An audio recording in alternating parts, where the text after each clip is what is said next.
What up, what up, what up, my momentum motherfuckers? What's up? I haven't talked to y'all in a long ass time.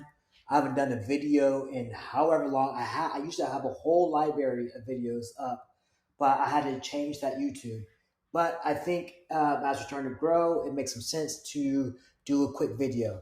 So this video, I'm just going to run through what I'm looking at in my daily analysis and include all the indicators I include on my chart. I'm gonna run through it pretty quick because I don't want like a 30-minute video or anything like that. And I'm not gonna like bookmark and say, oh yeah, this is where I talked about charts and this is where I talked about RSI or anything like that. It's gonna be a kind of a quick video. It's meant to be quick because I want you to ask me some questions within the chat. You can ask me some questions. You can ask Dip Rip some questions. You can ask Low Country Trader some questions on spreads. You can ask Corp some questions on intraday trading. And then therefore you can also ask me any questions. But I mean, I'm an open book, guys, and I'm here for your vested interest. I know how tough the trader's journey is, and I want to make it as easy as possible for y'all and just make it super simple. All right, so let's get started. So when I first started trading, I used to have a bunch of indicators and things like that on my chart. I don't really keep anything on my chart. I don't keep like a couple of things. I just keep support, resistance, 20-day moving average, and the 8-day moving average. Sometimes if I'm getting really curious, I'll pull up the my RSI. Let's kind of take a look at what's happening. And right now, for me, what the RSI is telling me is that this is the 8-day moving average of the RSI, and the purple line is the current price or the current number where the RSI is. Now, a couple things to pay attention to. Usually, when RSI is above 50, that's bullish. RSI is above the moving average, that is also bullish. But that's not why I was bullish on today.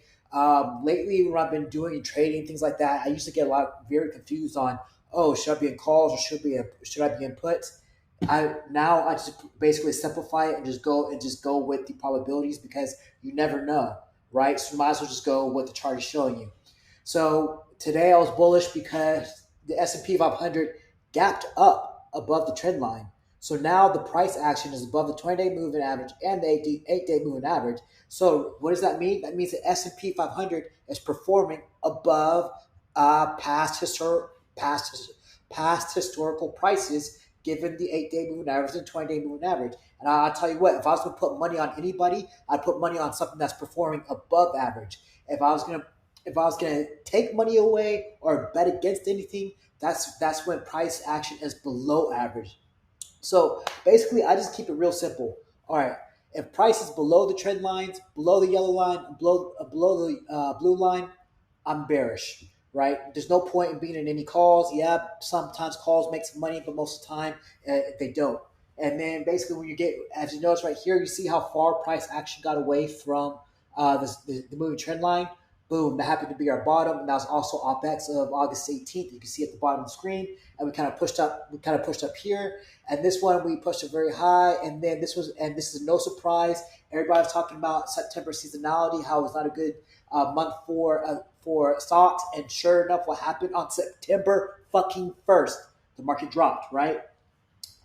Market dropped. We actually lost both trend lines, and then last week Thursday we got the 20 back, and today we're back above the 8-day moving average. The thing about that confused a lot of people is the intraday movement, where it makes people wonder like, oh, what's gonna happen? What's gonna happen? But guys, look, when market's going up and it hits trend lines, there's a really good chance it's gonna reverse initially, and then break it later. Right, because if we're looking at August 18th, where do we see this is when OPEX happened and the market went above the trend line, but guess what? It reversed under it, and then the next day went up, and then the next day we gapped up into the 20-day moving average, and what do? We reversed off that trend line. This was a violent one, but guess what? After that reverse, boom, we pushed through the 8-day real easy, and we pushed the 20-day moving average, actually causing a squeeze like butter, and boom, pushed upwards. So guys, typically when I'm seeing a price action hit a trend line, if this is the first time hitting the trend line, I don't want to really get in. I'm kind of bearish. I expect a little bit of a sell-off, whether it's an intraday sell-off or maybe it's a sell-off into the next day, because then you can definitely take advantage of dip opportunities. Remember, these are average prices. This is all this is. Is average prices moving up and down on these trend lines. So right now, I mean, there's nothing more bullish than the S&P 500 above the two trend lines. That's just bullish. And then another reason why I was super bullish about it, because look, on the weekly chart, Last week we fell below the 8-day moving average, and we actually closed above it, which is bullish. And then on top of that, we opened the week above the same trend line. I don't know about you, but if I was gonna bet on something, I'm gonna bet on something performing above average. And right now, these price actions are performing above average. That's where I'm putting my money at. So that's why I'm making these trades. Another one I'm gonna show you guys. Look, the S&P 500 is still bullish. We can go all the way down to 436 and still be in a bullish trend. So, I mean, even if we do drop to 435 or anything like that, it's not doom and gloom. There's nothing to worry about. And on top of that, if you want to have a strong trend, we need higher lows, right? We need higher lows. But if you see the trend line is moving upwards, the trend line is already indicating that we're going to hit higher lows. That's because price action is moving. The moving average is pushing prices up. So even if we were to hit a bottom of 436, we're still above the higher low of last month's August bottom, which was around 433. Higher lows is the setup for a squeeze to push upward, guys. That's what I'm saying. This year, put money on it. We're going above 480. Just watch. All right. So okay. So what am I looking at when I'm looking at the SP 500? So yeah, I do look at the RSI a little bit. Well, mostly what I'm looking at most of the time, besides chatting with you guys on here, which I love chatting with you guys, is I'm jumping on the here. I use trading volatility. The reason why is because usually when I'm making decisions, I like to have factual data and like to know where the market's going. And if market makers, their job is not to push the market in any direction.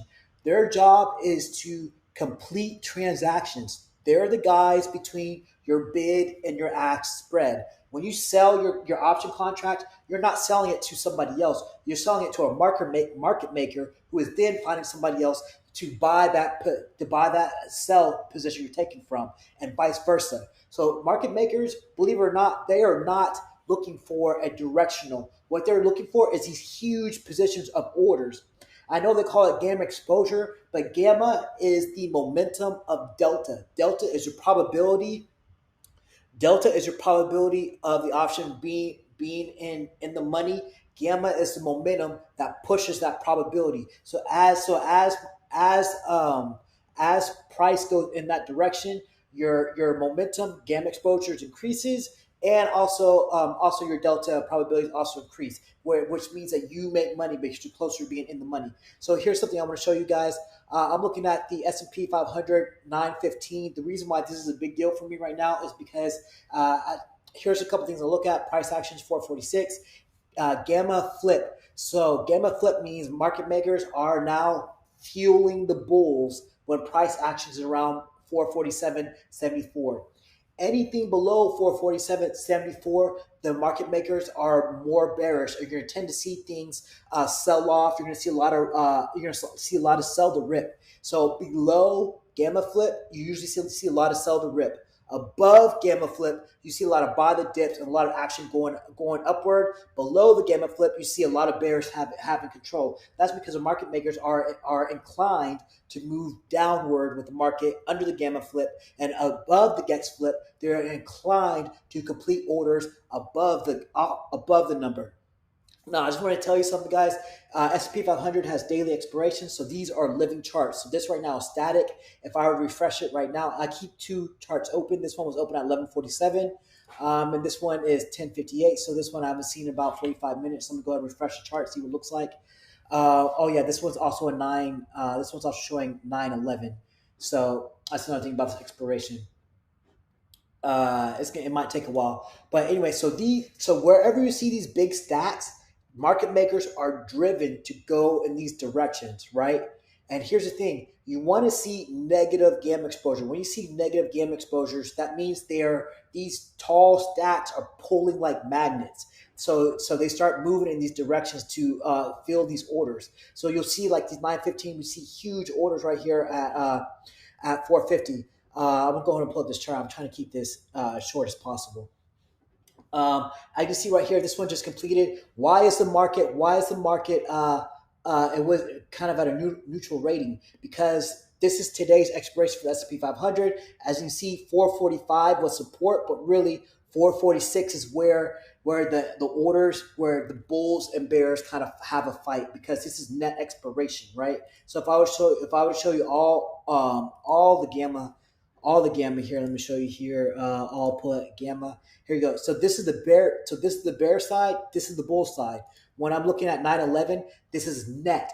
So right now the market is net bullish. I mean net bearish at 445, and the market is net bullish at 447. But as you look right here, if you notice, price action kind of came down to 447, and that was the support. That's where all the bulls are sitting at, and you see larger stacks above it. So what's going to happen is, if we're looking at right now, price action is at 4.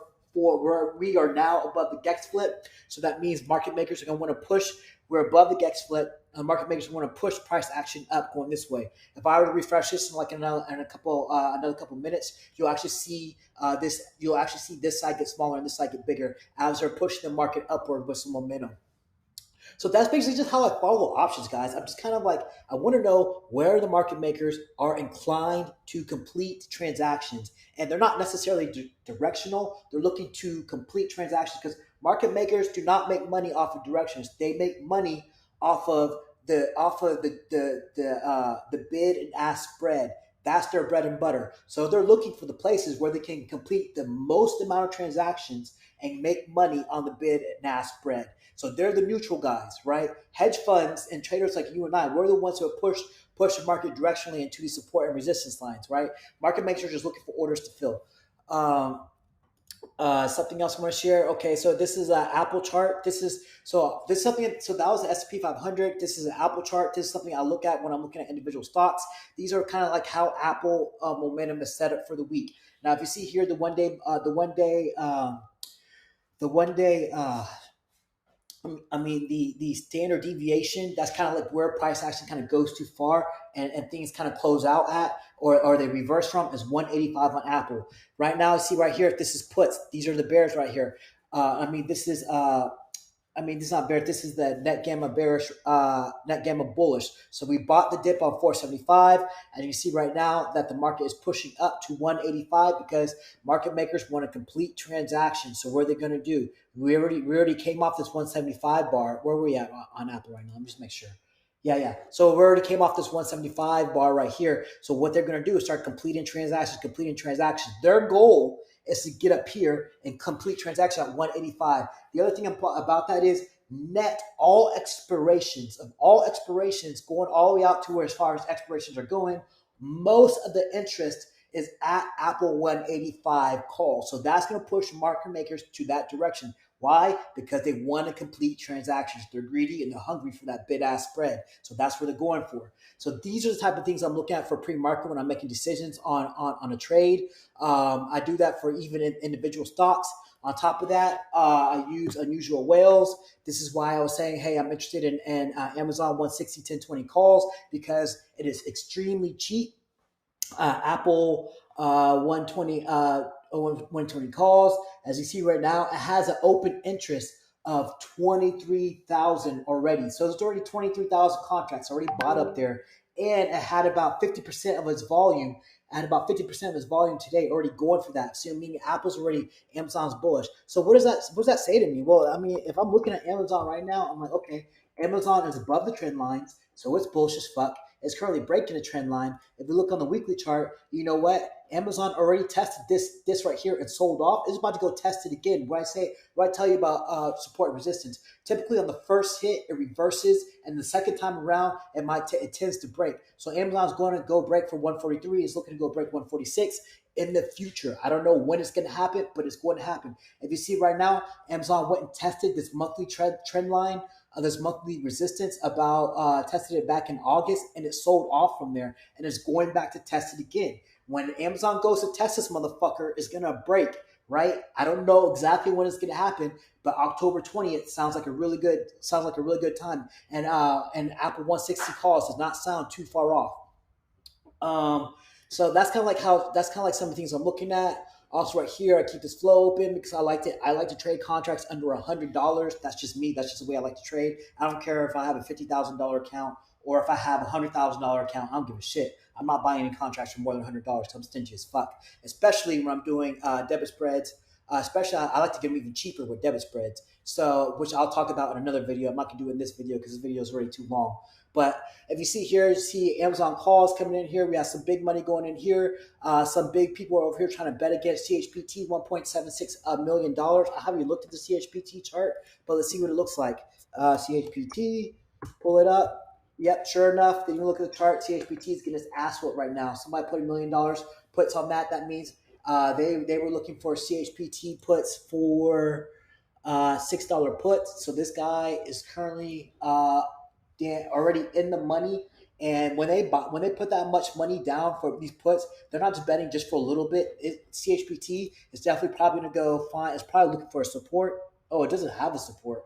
This thing is ugly as fuck. So this one, I mean, I have no idea where it's going to bottom, but it's going to bottom somewhere good. If you don't know the story about CHPT is ChargePoint. They took a hit when Ford and General Motors made a deal to use Tesla's charging stations.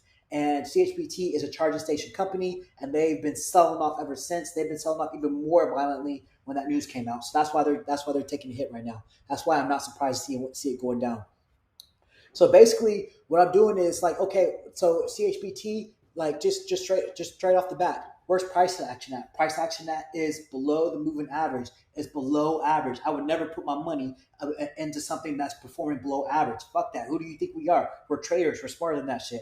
So below average, and I see puts coming in, especially $1 million worth in puts. You better believe I'm trading with that trade. I'm going with that trade. All right, guys. So that's kind of like how I read the market. That's kind of like a very short version of how I read the market. There's nothing really else I get into. Oh, I do want to show y'all some tools that you can use. Typically, when the market is making a move, there's most stocks trade within these price ranges. Sometimes they go outside the price ranges. You can go use OpenAI. OpenAI is, I don't really use them for trading, but I do use them to see the trading moves for the day. For instance, they say for the high is 448 for the bulls, and the low is 446, and that's exactly what we hit today, guys. We hit 446 for the low today, and we're going for 448 for the high today, right? And that why is this good to know? That's because that's kind of like where the options market is stacked up. That's where the speculators are saying, like, hey, I think bearish, we're going for 46. That's really everybody what puts are. And if you're calls, you say I'm going for 48. And if you're an advanced options trader, you can play iron condor or some kind of trade around this and have a high probability win for a super cheap 0 DTE trade. I use options strat because you can look out to almost a year on how the options market is stacked up on the S&P 500. These are where you can call them bulls and bears if you want, but these are where people have orders to buy or orders to sell. Basically, we just coin them bulls and bears for whatever fucking reason, but that's how we do it. So that's kind of the move. Tomorrow we're looking at a move for 450, and we could possibly have a bottom of 445. 445 would be the support if it does go that way. We don't necessarily have to hit both numbers in the same day, but usually when it's in a tight range like this, we typically do. Wider ranges, we are more directional. Just to give you a heads up on that one. And then I guess in my next video, I will record. I'll talk to you about using butterflies, credit debit spreads, and maybe some iron condors, and show you my favorite type of butterfly, which is broken leg, where it's super cheap and super pays out very, very well. All you have to do is get the direction right, and that's not hard. All right, guys, thank you for joining me for this video. I'm going to go ahead and stop this one here, and I'm going to drop it in the chat, and I will see you on the next one.